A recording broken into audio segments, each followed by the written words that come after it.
Hello, everybody, and welcome to the main roster presented by the Jez Show Podcast Network. As always, I'm Dan Trudgett, and I'm joined by my wonderful co-host, Jeremy Walker. How you doing? It was that was like your horror show hand. It was, yeah. I can't do it anymore because they've made the name even more complicated, so I had to get my jazz hands in there somewhere. Yes. Maybe that'll be my thing. Like, was that? What jazz hands? It's a bit camp, so maybe not. But not jazz hands, jazz hands. Jazz hands, bang! Boom! I see what you did there. I'm on it. How you doing this week? Yeah, I'm doing good. Busy working again, but everything's good. Very good. Someone's got to work, I suppose. Someone has indeed. Got to earn those money to spend on rubbish. Yeah, and we'll reveal some of that rubbish later on. But shall we crack straight into Raw and SmackDown, because we've got a lot to get to, and we're going to close out predicting Extreme Rules. Yes. It might be a slightly lengthy one, so we'll crack straight into topic one. And that was that SmackDown got underway last week with Jeff Hardy on Miz TV. After taunting Jeff Hardy with a video package, Miz and Morrison goaded him into accepting a barroom brawl match for Extreme Rules against Sheamus. After Miz TV, Hardy and The Miz went one-on-one. Sheamus attempted to distract Jeff Hardy by appearing on the Titantron, but Hardy rolled Miz up for a surprise victory. You're the Jeff Hardy fan, so you can tell me what you think of this story as a whole now that it's pretty much reached its climax. I know we've got SmackDown this week, but yeah, I'm still liking the story that going along with how it's kind of about Jeff being obviously a recovering alcoholic, as he said, and it's gone really good. And I think a barroom brawl match, if I'm saying that right, is quite fitting, really.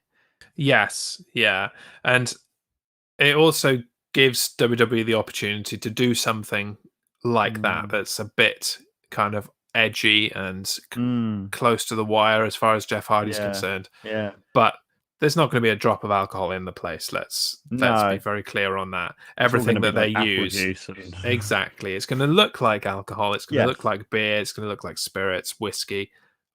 But there's not going to be a drop there, because that would be massively irresponsible and massively reckless of WWE to do that. And I know that Jeff Hardy's contract expires the end of this month, unless he's done something about that. But that would be a real kind of maniacal, awful way to send him off with, "Hey Jeff, thanks for spending the last couple of months of your career with us. Enjoy being an alcoholic again." Yes, exactly that. But yeah, I think it'll be a good match. I think it'll be a good match. I wanted the gimmick match last time round, so we're getting that now, at least. Better late than never. I'm not sure how I feel about Miz and Morrison basically being the kind of whipping boys of setting up matches in WWE at the moment. Yeah.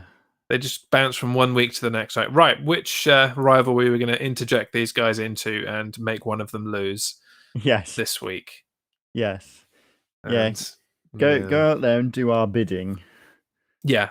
Basically. With no benefit to them in any way, really. It's not like they're getting anything out of it. There's no championship between them that they would get a shot at if one person or the other wins. There's really no incentive for them to be doing this, but they're doing it anyway. Yeah. Yes, we won't predict yet. We'll save that for later. But it was a good way to start SmackDown off. Yeah, I think it's good way to kick off.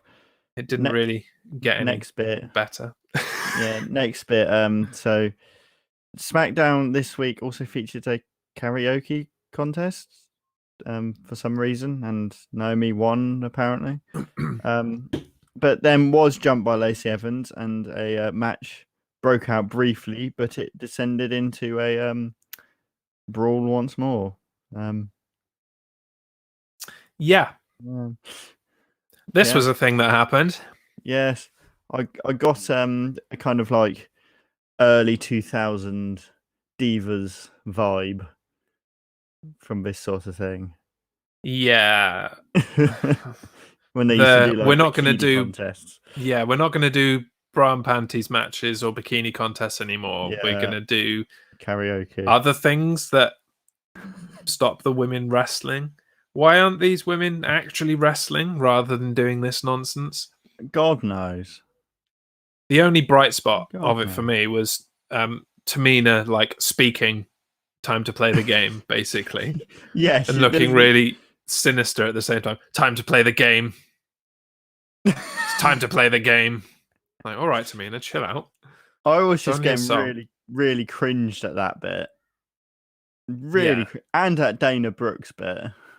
Dana Brooke was the most cringe for sure. Yeah. But everything she does is cringe, so I kind of expected that to happen. Yeah. The more time Dana Brooke spends on television, the more she kind of exploits herself as really out of place and not made for that kind anything of business, I guess. Yeah, I don't know. It's harsh to say, but yeah, but she's not doing it for me. No, she's not doing it for me either. And this karaoke thing was not doing it for me either. No. Again, we come back to who is Naomi pissed off that she is in these weird positions rather than having actual wrestling matches. Yeah. Surely there's somebody she could properly team up with to have a shot at the women's tag team titles, or have a feud with Alexa and Nikki, or anyone. Anything. Yeah. Anyone, anything. anyone. Just not this. Just pick anyone. God. Anyway. And it's going nowhere. There's no kind of build to any match. It was all for nothing. Yeah. I think we need to move on from that. Yes, and thankfully we will move on into the SmackDown Tag Team Championship match between The New Day and Cesaro and Shinsuke Nakamura. It ended in utter chaos when the match was thrown out, and Shin and Cesaro kept attacking Big E and Kofi, putting the champions through a table. So on the pre-show, we get... Yeah, I'd say, pre-show. Pre-show, we get a tag team title table match. It has to be an Extreme Rule, doesn't it? So I'm going to add it to our predictions just in case, because there's no harm. Yeah, why not? What did you think of the actual segment on SmackDown and what should be a build to a tag team championship match, even if they haven't made it that obvious yet? I think if I'm looking at it in the perspective of it is going to be a tag team championship match build-up, I think it was a very good build-up. Very good. Got the table out, put Kofi Kingston through Big E through the table. Yeah. So that was quite cool. So we haven't seen tables in a while, as far as I can think. I may just be glossing over a glaring part of history, perhaps, but I don't remember really seeing any tables in the Performance Center in all of this lockdown kind of stuff. No. So it was nice to see tables again. Obviously, you need a stipulation if there's going to be a match at Extreme Rules. So tables work. Yeah.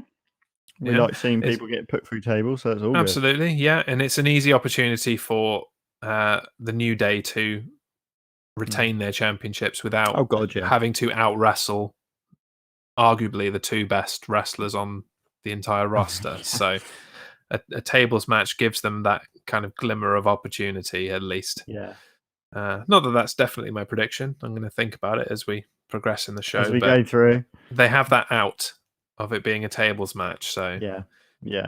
So that's quite nice. It's good to see Shinsuke and Cesaro doing something.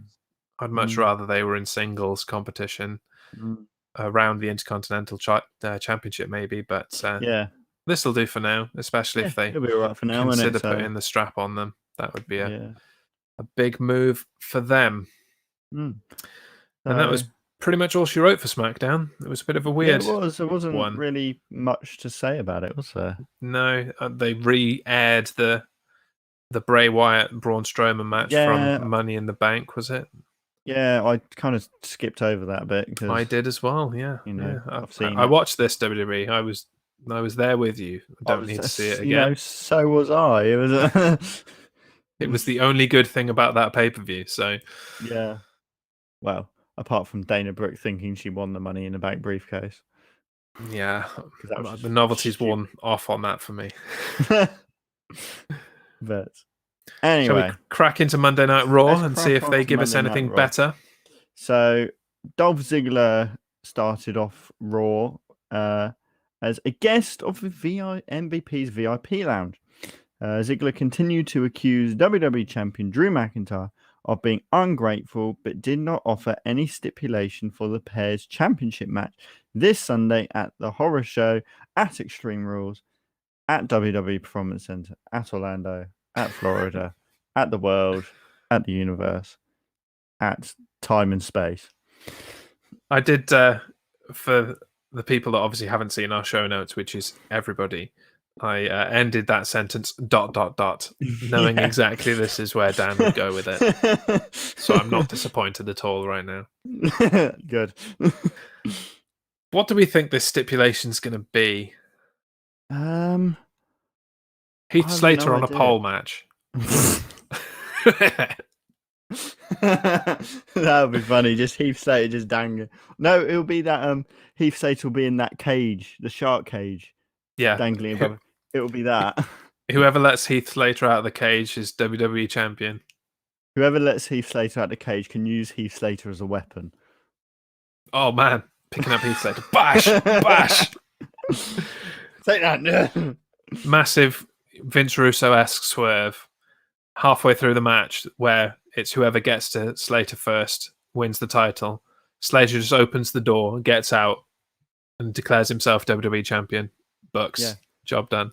Heath Slater's WWE champion, sorted. Walks out just for getting out of a cage. Yeah, he's sorted. Job done. There we go. That's our prediction for it right now. And I think it's as good a prediction as we're going to get, because I don't wholly believe that WWE know what they want to put as the stipulation for this match. No, I don't think anyone does. I reckon it will just be like something simple, like maybe like a chair match. If Ziggler is clever and we're thinking about the best opportunity that he has to win the WWE title, it would behoove him to do something like a ladder match. Yeah. He'd stand better in a ladder match than Drew McIntyre would. Or some kind of I don't have to pin him type move. Yeah. They're not gonna bother with like a TLC or something like that. They've got a whole pay-per-view dedicated to that. Yeah. But the more Dolph Ziggler can not have to out-wrestle or out-fight Drew McIntyre, the better it will be for him. So I see that making an influence in the decision, personally. Yeah. Yeah, I could see that. But largely, I don't care. No. The match will be fine. We're going to come out of it the same as we went into it, I reckon. Yeah. So I wonder if Dolph Ziggler will do what he did when he was with fought Goldberg. He would get beaten. Goldberg would walk away and just hear Dolph Ziggler on the mic going, "Is that all you've got?" and all this sort of thing. Drew McIntyre comes down, claymores him, walks off. Dolph Ziggler says, "Is that all you got? You can." Comes back.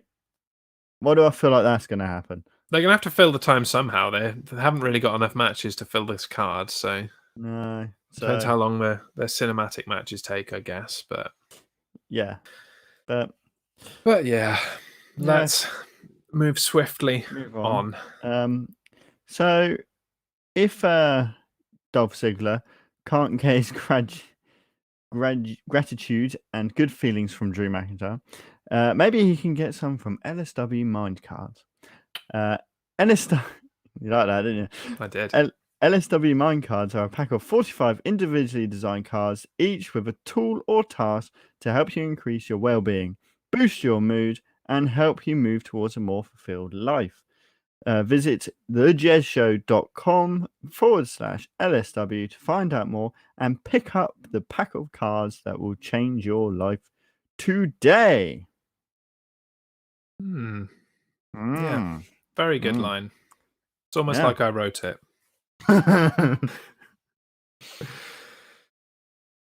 So, moving on. Yes. Swiftly through Raw. An elimination tag team match took place, testing the unity of Andrade and Angel Garza as they faced off with the War Viking Machine Raider Experience. Eric and Andrade were eliminated, leaving Ivar one-on-one with Garza. Andrade was instrumental in helping his teammate get a big win over the ladies' favorite Viking, and it seemed that the two men in Zelina Vega's stable are finally on the same page. Yeah. Good. Thank you. That's Finally what I've been asking for. There's no need for this team to split up. There aren't enough tag teams. This is a good tag team. Yeah. I don't want to see them in singles competition. Yeah. Keep them as a tag team. Stop this bogus fighting nonsense. Bosh. Yeah, I've said it. Nothing well, more needs to be said there. One thing I did really like, it wasn't in this match, but it was a pre-match, was obviously Angel Garza has been hitting on Charlie Caruso pretty heavily for the last month or so. But Eric just swooped in and took all of the attention. And Charlie Caruso does a really good job of looking kind of like doting and doughy-eyed and just in awe of men. But of just men. Yeah. But her attention has turned to Eric now, which is nice, because Zelina Vega clearly didn't want Angel Garza wooing Charlie Caruso. Yeah. I just want Charlie Caruso to lay in a huge slap on Zelina Vega at some point. That would be good. I'd watch that. Because she's not going to wrestle her or any of that kind of stuff, but just bash straight across the face. I've had enough of your talk about my hair and my dress and etc. Yeah. Stop being a bitch. Shut your face. Bash. There we go. Sorted. The Vikings are just being used as jobbers now. Yeah, well, who is it? Is it Eric who's married to Sarah Logan? Yeah, because she's pregnant now, so... Yes, which explains why she was released. Of all of the releases on that list, that kind of makes sense. It was strange that she went, being that she'd had prominent positions. She hadn't really had an opportunity to fail or die out in the same way that the others did. So it does seem like maybe she said, I kind of want to go and start a family, so if you want to kick me out, go for it. Yeah. Kick me out now. Yeah, do it now. And that's probably why the Viking Raiders machines, whatever they are not going to be around so much and not doing much winning, because they might disappear. You say that, but they've been around. They've been there every single week. Yeah, they've just not won a match. Well, I guess at the moment, it's not too bad, because I'm guessing they might live in Florida. So it might not be too bad because it's at the Performance Center. So there might be that. So I'm guessing he might not be around. There are still a massive number of people that we haven't seen in a long time because of where they live and not being able to travel to the Performance Center every week or whatever. Yeah. So like maybe I just want to see the tag team champions on Raw. Are you sure? Crazy about that? idea. Crazy idea. But that is why. Why though, Jeremy? Why do you want to see the Raw Tag Team champions on Raw? Well, keep asking why relentlessly in that way as we move into the next portion of Raw. So, ahead of his WrestleMania rematch with Kevin Owens, Seth Rollins came to the ring to explain what his eye for an eye match with Rey Mysterio would actually be. The Monday Night Messiah explained that the winner of a match would be the person who successfully extracts one of their opponent's eyes from their skull. Lovely. With Aleister Black, Dominic, and Rey Mysterio at ringside, Owen defeated Rollins with a hellacious stunner. Yeah. So we're going to have actual bodily harm. Yeah. At Extreme Rules, apparently. Yeah. It was, yes. We joked about it last week that it was going to be Sons of Anarchy style. I'm going to yoink your eye out with a spoon. But no, that's exactly what it is, apparently.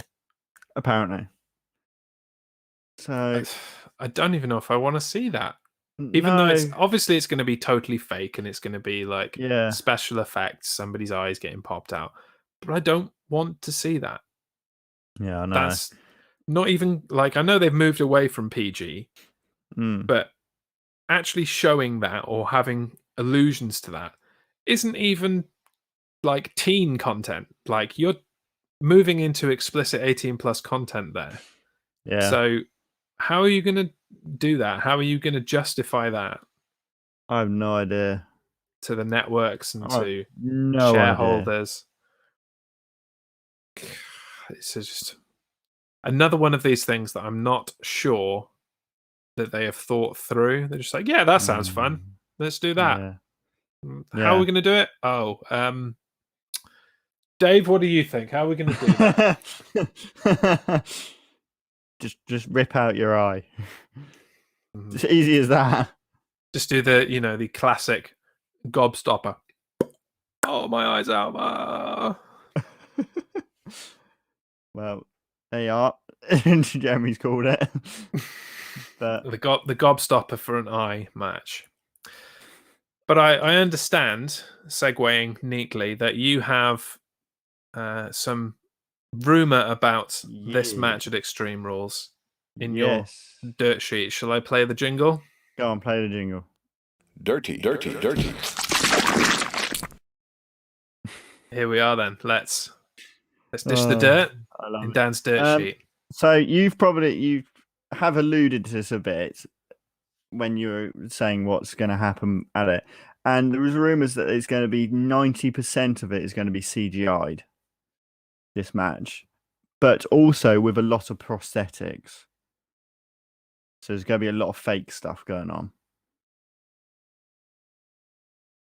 Basically, it's going to be something you see in a movie.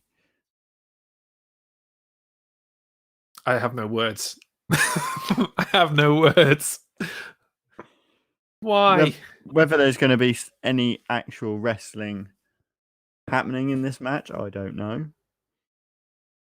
Now, I've liked these cinematic matches that they've done during COVID, but the general consensus, if you listen to people on the internet, especially on Twitter, is that they're not very well liked. They haven't been very well received. And so now they're going, oh, people haven't really liked those. What can we do? Let's make them more cinematic and more like movies and add in CGI. Yeah. That'll win over the people who hate this stuff, right? Yes.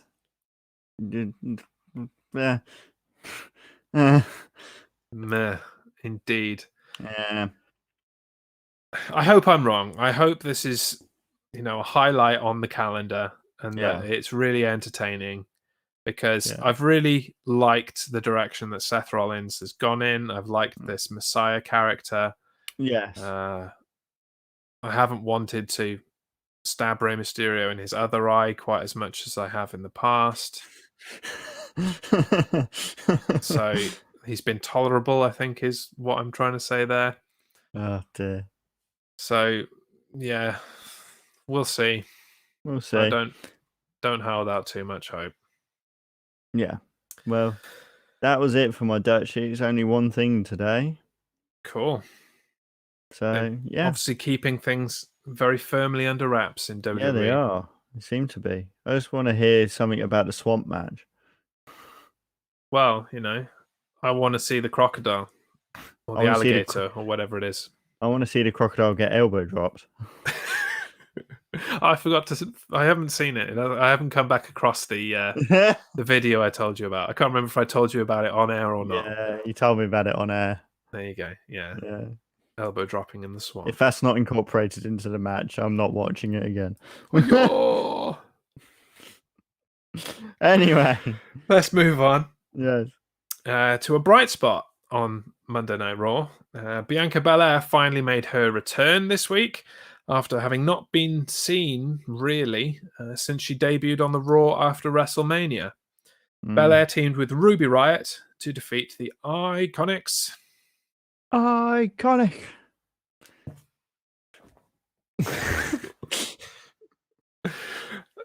The Iconics continue to crack me up, and mostly because somehow I always manage to watch their segments and their matches when my wife's in the room, and she absolutely hates the Iconics and goes, "Oh my god, they're so annoying." I'm like, "That's the point.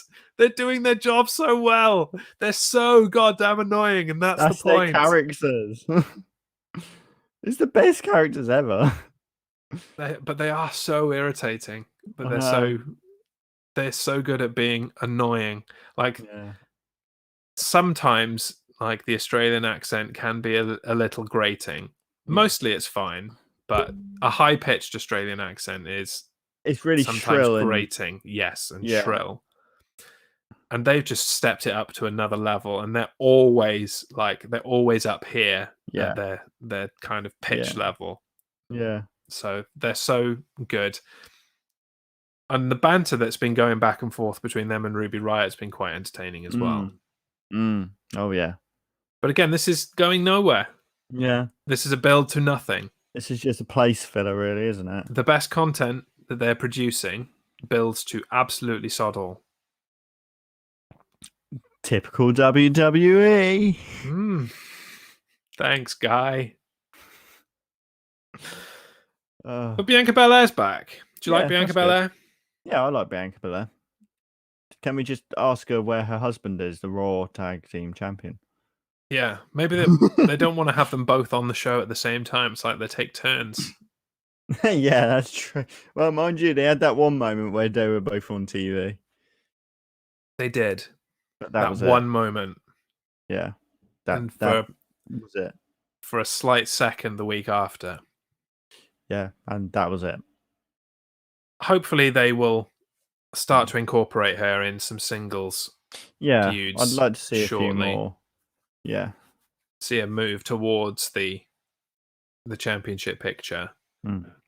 Maybe get involved with the other person that returned to Raw this week that we're going to discuss. Yeah, I was thinking that. But yeah, I have nothing more to say about that at this moment until we get to the next thing. No. So before we continue, I believe that you have something eagerly awaited to show off to us. I haven't had a good look at this myself yet. So this is a belt that I've always wanted. It is the WWF Winged Eagle belt. Oh, that's shiny. This is very shiny. Got it all. And this is on a real leather strap done by our good friends over at Beltmaster. So you can see their stamp at the end. How thick is the ends. Can you show me the side profile of the plates and the leather?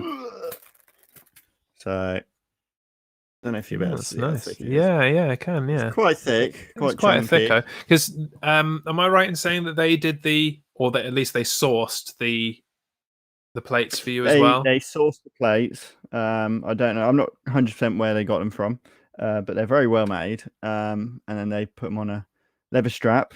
What I like about this belt is, unlike most winged eagles that WWE, unlike all winged eagles that WWE sell at the moment, these plate bars at the side are actually attached to the main plate. So they stick out like that, which is what they're supposed to do. Whereas the ones WWE sell are not attached to the main plate and are screwed to the strap. Oh, so it just kind of gets stuck and it doesn't bend over your shoulder like it should. No. So, but yeah, so it's fantastic. Obviously, as I said, done by the guys at Beltmaster Wrestling Belts, who do produce quality hand-tooled leather straps for all replica and bootleg belts at the best prices in the UK. They'll listen to exactly what you want and stay in communication throughout the whole process. What's even better than that is that they are offering 10% off to all listeners of the main roster. Simply say the code the main roster when placing your order to receive your discount. So visit facebook.com/Beltmaster Inc. That's Beltmaster INC, all one word, to check out their work and find out more. And you have a belt coming. I do. I have my own Beltmaster experience. Slightly different to yours because in the group that they run on Facebook, they also on occasion do raffles. And yeah, I won one of the belts in yesterday's raffle, which I'm so chuffed about. I'm really, really excited. My first championship belt. Finally getting your championship belt. Yeah. And since yesterday when I won, I've had more time to really think about it. And the belt I've won is the TNA World Championship. From the kind of turn of the last decade era right up until they got involved with GFW and all that kind of stuff. The big one that's got like 7 plates on it. Yeah, so it's got the big TNA logo in silver. And it looks kind of shattered-y a little bit. Yeah.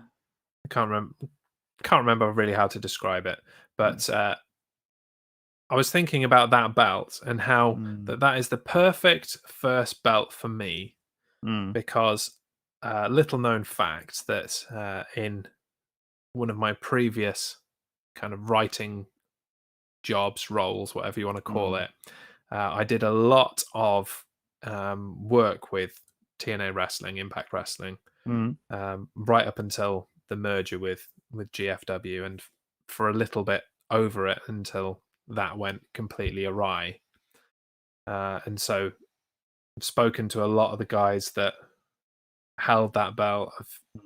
I've interviewed a few of them, and that most notably Bobby Lashley, who held that belt for a long period during that time.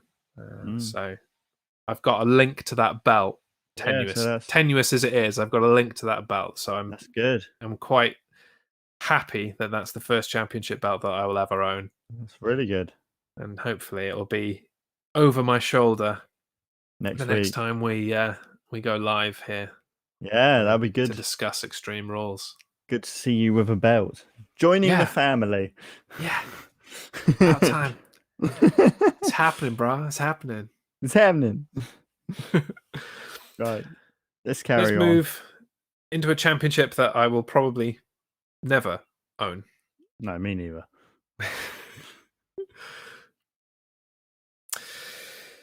Despite being scheduled to face Randy Orton later in the night, R-Truth challenged Akira Tozawa for his own 24/7 championship after the pair met backstage.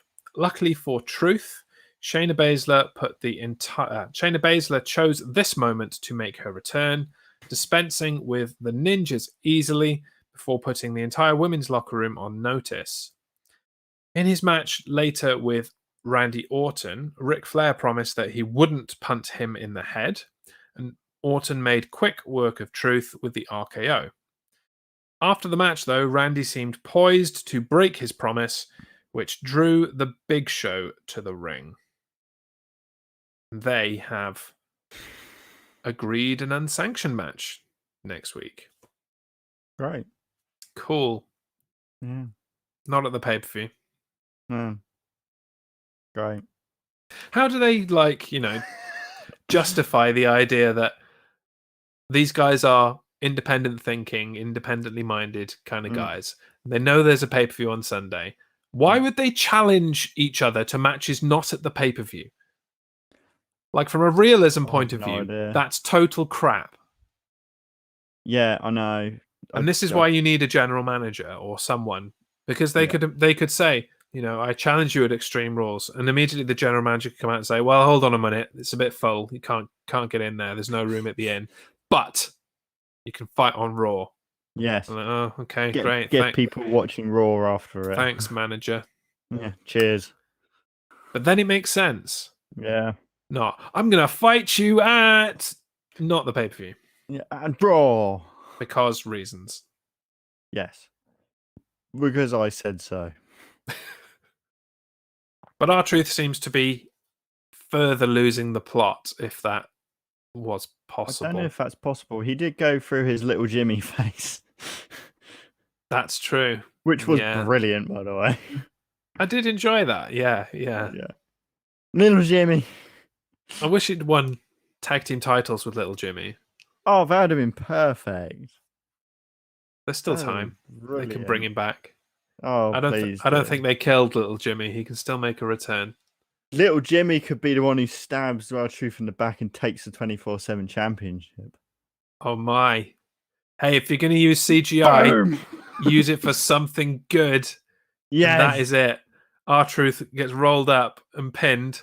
The referee's like, fine, 1, 2, 3. And then the belt just kind of like gets flung over an imaginary shoulder and just floats away. That's what you use CGI for. Not this perfect. Eye for an eye nonsense.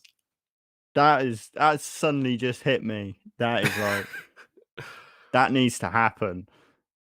I tell you what, we're continuing on this podcast to book better shows than WWE are ever able to produce.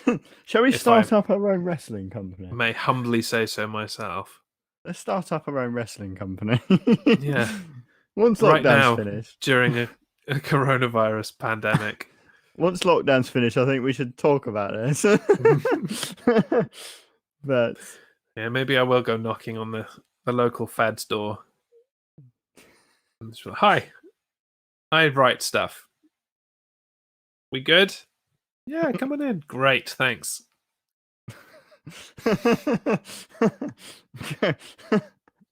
Oh dear. Anyway, shall we move on? Let's move on. So, before his Hurt business partner MVP takes on US champion Apollo Crews this Sunday, Lashley went one-on-one with Ricochet. Richard. It was Richard. It was, of course, Bobby Lashley who gained victory by locking Richard in the full Nelson. Nelson from The Simpsons. You could write a whole show on what R-Truth says instead of the real things. Like he's the Chris Jericho of WWE at the moment in Chris Jericho's absence. But Jericho did it deliberately. Yeah. I mean, I know R-Truth is actually doing it deliberately, but but Richard, Nelson from The Simpsons, and everyone's Akira Tozawa. You can make a comic book. You could, yeah. I also like. Speaking of Chris Jericho, I like Chris Jericho's name for Ricochet. Have you heard that? No. He calls him Ricocket. just reads it as it's spelled. Ricocket. That sounds like a French cuisine dish thing. Well, it's even funnier in Jericho's Canadian accent because it's not Ricocket like we say. It's Ricocket. Basically, Ricocket at the pay-per-view. That's just brilliant. But this match, and this match. The championship at hand. Yeah. Much like the Vikings we discussed earlier, Cedric Alexander and Ricochet also seem to exist just to job and not really do a whole lot. Yeah. They've got this whole little stable with Apollo Crews that isn't really doing anything either. No. And you just wonder what's going on there. It does seem like they want to do some kind of black stable between a few people.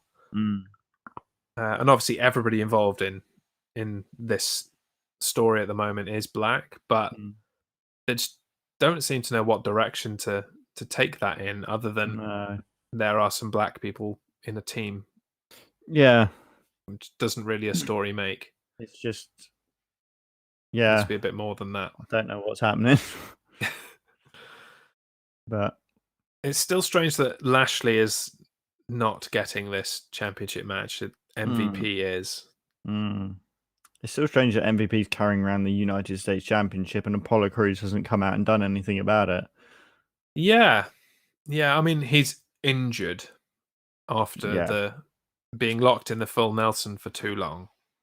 Yes, of course. Which does not bode well for him in normal matches because it wasn't that long. That is a crap excuse. I don't know why they've actually chosen to keep him off TV for the last few weeks, but they seem to build a load of momentum for Apollo Crews and then just bring him back down 20 pegs, and then build a load of momentum for Apollo Crews and bring him back down 20 pegs. So I hope he wins the championship match. I'd like to actually see him holding that belt, the new belt. Yes. Because all the graphics have got him with the old belt. I'm like, we need it with the new. Him taking a picture. Yeah. As the first man to hold this belt. Yeah. Shouldn't he actually hold it for at least one photo? Actually have it. Actually have it, Yeah. It's a novelty, but other than that, great. Yeah. Cheers, Sadie Alexander. Cheers, Ricochet. Thanks for your business. Cheers, fellas. See you next week when you job to somebody completely different, I'm sure. Yes. Anyway, indeed. Moving on.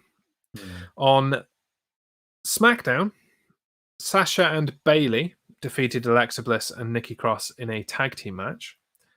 On Raw, the duo defended the Women's Tag Team Championships ahead of their respective singles title matches on Sunday. It was Sasha who carried momentum into Extreme Rules, retaining for her team by forcing Kairi Sane to tap out with the bank statement. Tag team title match against Asuka and Kairi Sane. Obviously, should be mentioned. Yes. They're busy again. Yeah. It's all over the place. Yeah. Like I've called this section All Bailey Banks all the time because they are there everywhere. Constantly. And I'm still enjoying it.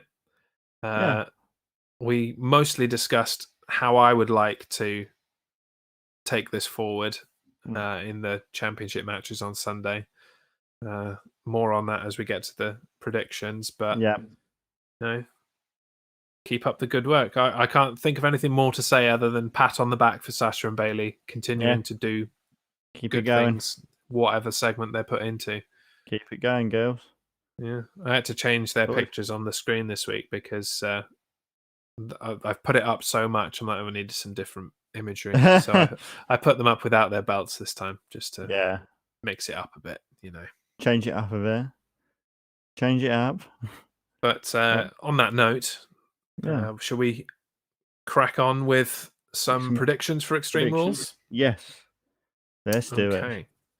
So, the horror show at Extreme Rules this Sunday, apparently still on pay-per-view. They still do that.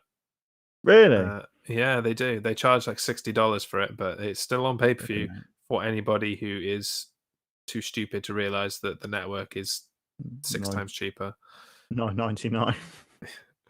But the first match for us to predict is Jeff Hardy versus Sheamus in a bar fight.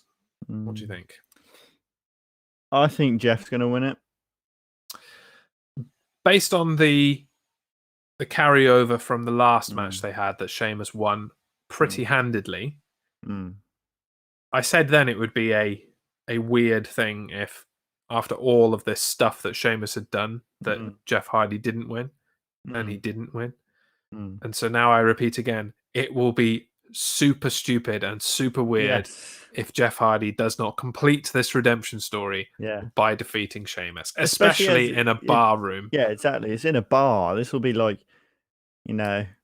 sounds a bit weird me saying this, but mentally and figuratively in every other way, he's beating not only Sheamus but his alcohol addiction. Absolutely, and So, they made a point of saying that on SmackDown that he doesn't have the home field advantage. Sheamus has got the home field advantage because he's surrounded by Jeff Hardy's demons. So yes, yeah, no, I'm with you. I think Jeff Hardy yeah, wins this match. Doesn't mean that the right thing happens, but yeah, double Jeff Hardy yeah. from us. Next up for the undisputed scrotum title, it's Apollo Crews versus MVP. I think Apollo Crews has got to win this. I'm wondering, Oh, steady.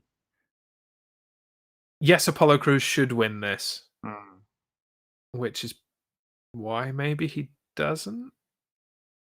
Yeah, this is. Screw it. We've got to differ at some point. You're gonna so go for I'm going to MVP. say no. They're going to do the stupid thing and put the belt on MVP. Yeah. As a transition to Yes. somebody else, probably on Raw or in a couple of weeks.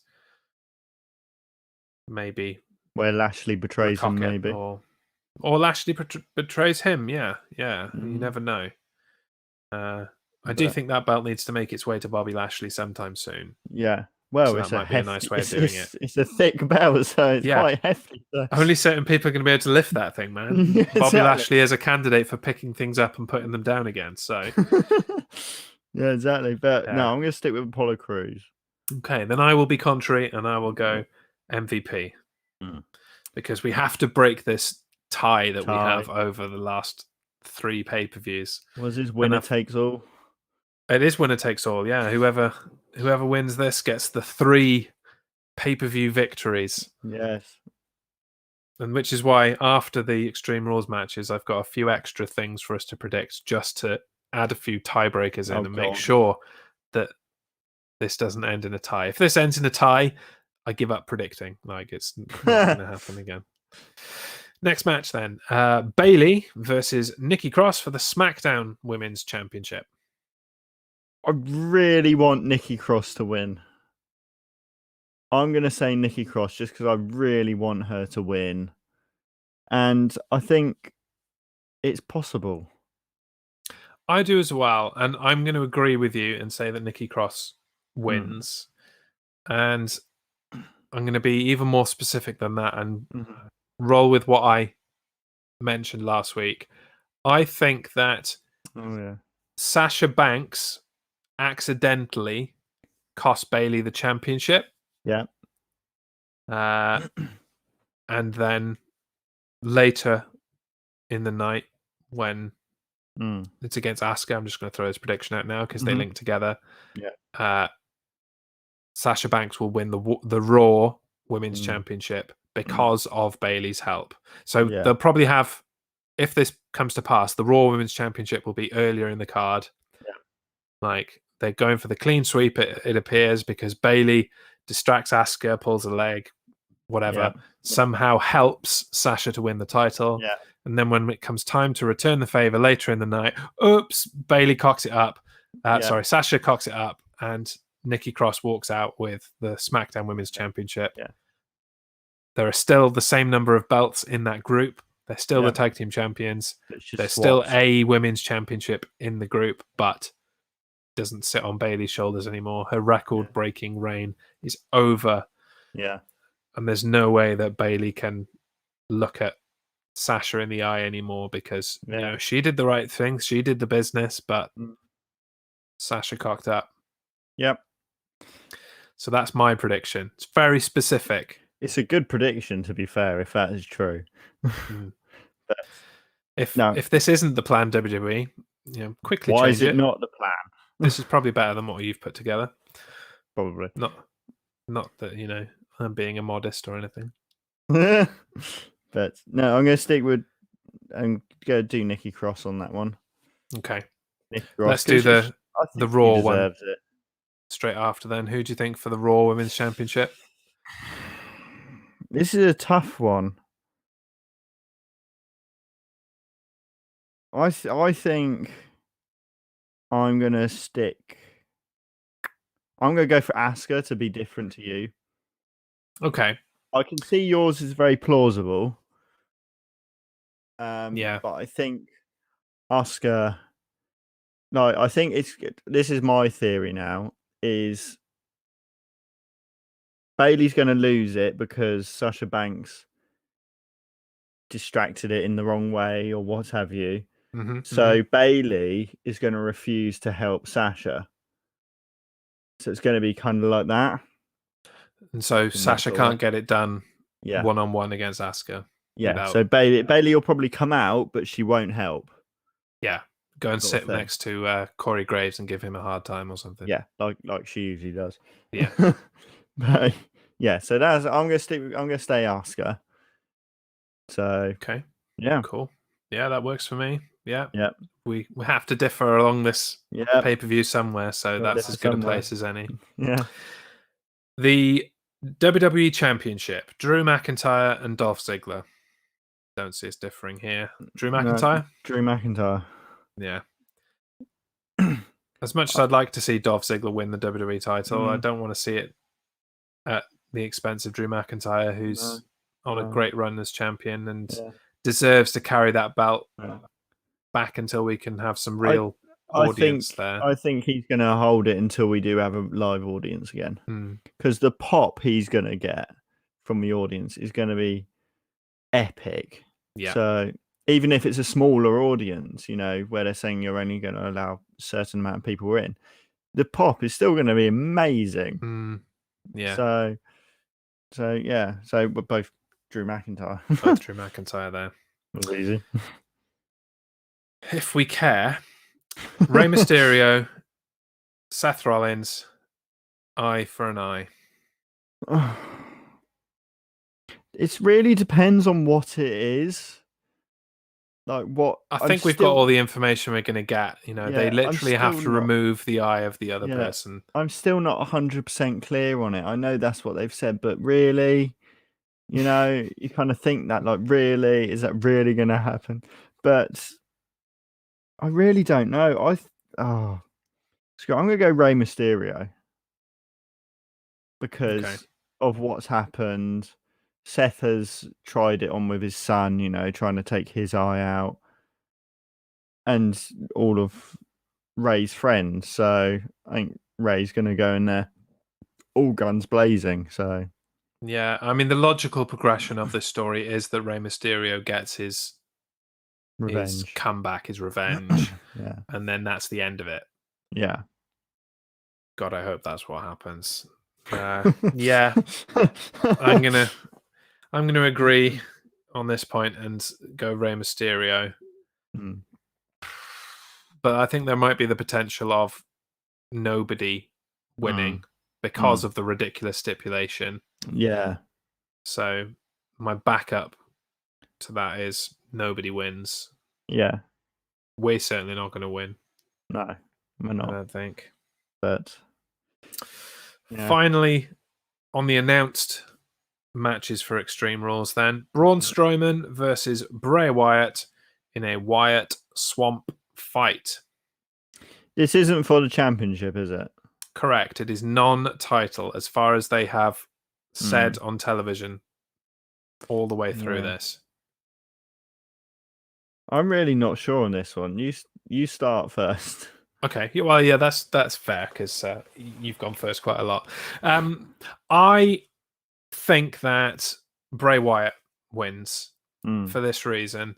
They had the previous match at Money in the Bank. Obviously, Braun Strowman won that.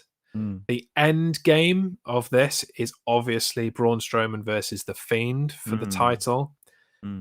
So if Bray Wyatt loses, he doesn't really have any recourse or reason or kind of right to fight for the Universal Championship. So Bray Wyatt kind of has to win this match, otherwise it's all over and we don't get to The Fiend. Yeah, so I say Bray Wyatt. I'm going to kind of agree with that because it's all plausible, really, isn't it? So I'm going to go with that as well. I'm going to go Bray Wyatt as well. Yeah. Interesting to see the old Bray Wyatt back as well. Yeah, and we're not going to get the same Bray Wyatt experience, obviously, without a crowd, and it's going to be on location at a swamp. Apparently, they've already recorded this match, so it already is what it is at this point. But obviously, we're not going to get the lamp through the crowd with the fireflies of the mobile phones. Catching So flies. in his mouth. We're not even going to get the music. I don't think. I like Bray Wyatt's music. I do as well. I used to listen to it all the time when it first came out. Yeah. I like both his entrance musics. I like the Fiends one and the old Bray Wyatt one.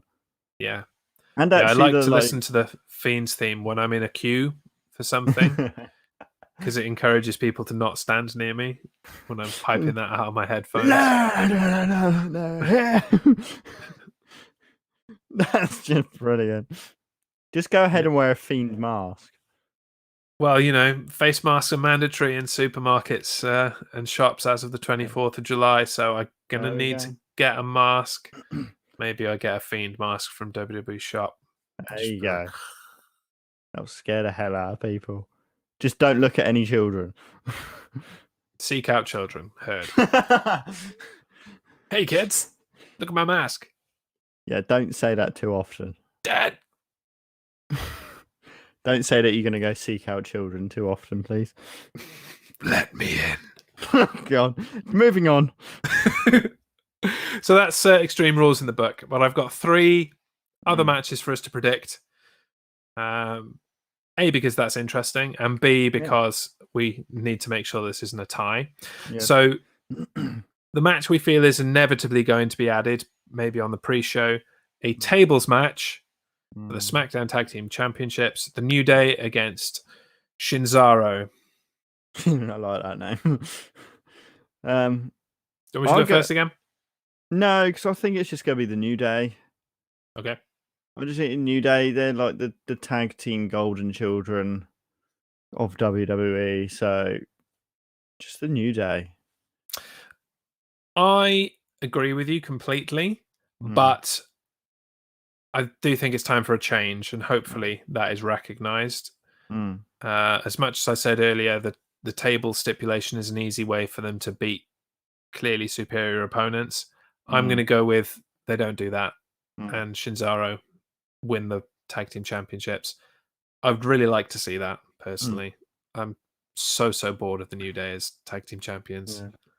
I'd like to see that as well, but at the same time, it's the New Day. Yeah, no, I see what you're saying, but it's all good. We differ, so someone will win. Hopefully. This week on SmackDown, before the pay-per-view, we have an Intercontinental Championship match. AJ Styles defends against Matt Riddle. Seems potentially to be a open and shut case. I'm going to go with AJ Styles to retain. Yeah, I'm going with AJ Styles as well. As much as, again, I would like to see Riddle win the IC title, it's too soon. Yeah. With his promotion to the main roster. Yeah. That time will come. Maybe, this match is shenanigans somehow, and then they move to Extreme Rules, or they wait until the next pay-per-view. We're at SummerSlam next, aren't we? Is it SummerSlam time? Yeah, quick. August is the next one. So at SummerSlam, maybe that'll be good. Have the match, and that's where Riddle wins. But as for this match on SmackDown, AJ Styles retains. AJ Styles, because of shenanigans and the match doesn't end, or just because he beats Riddle straight. Either way. Yeah. And finally, next week on Raw, the unsanctioned match. God, I hate that. The Big Show against the Legend Killer, Randy Orton. It's Randy Orton, I think. Because the Big Show's not going to hang around, is he? He's not going to stay around. But he doesn't need to win the match to have his legend killed, is what I will say. I think Big Show wins the match, but for whatever reason, still ends up being punted in the head. Yeah. And his legend being killed. Either that, or because the Big Show beats Randy Orton, Orton gets like in a massive rage. Yeah. And he punts Ric Flair in the head instead. Yeah. Blames Ric Flair for the loss. Yeah. Kills that legend instead. It's like, I'm killing a legend tonight. I don't care who it is. Yeah. Yeah. Like, I lost this match because of you. I'm not killing the Big Show. This is legend because of you. Yeah. So you're up, Rick. I'm taking you out. So I think the Big Show wins the match. I think Orton. There we go. There we go. Good to differ. Good to differ. Yeah. Right, so that's that piece of business. That'll take us through to next Tuesday's main roster, going over Extreme Rules and Monday Night Raw and a little bit of SmackDown if actually anything interesting happens. But then following that, we have another piece of business to take care of. We've been thinking for a few weeks now. I say we, you, because I put the onus on you to come up with the next pay-per-view, classic pay-per-view, to discuss on our 4th episode of the Retro roster. Have you made your decision? Yes. Well, it's going to be a more modern one than what we've seen recently. Yeah, so I think that's fair considering we went way back for episode 3. Went to 1913 for Christ's sake. Yeah. But this one's from 2008. Okay. This is Armageddon. Okay. So this is when we first started the Retro roster, we put out a poll of 4 choices, and that was one of your choices that didn't make it. Yeah. So, okay. I remember very little about that era. I'm reminding myself of the matches. I'm looking at the matches on my phone, and there's a few. I mean, but there's also dodgy ones. Well, yes. Like an 8 Divas Santa's Little Helper tag team match. You piqued my interest. There's also a Jesse and Festus tag team match. Okay. Yeah. So you're winning me over slightly. We'll go away and watch this. Yeah. So 2 weeks from now, we'll have the next episode of the Retro roster. Yeah. Gets our schedule full for the next couple of weeks. It will be pretty cool. It will be something. Busy. But we'll have jumped around the eras a little bit as a result of that. So obviously we did Backlash in 2000, so that's Attitude Era. Then we did SummerSlam 89, so that's Golden Era.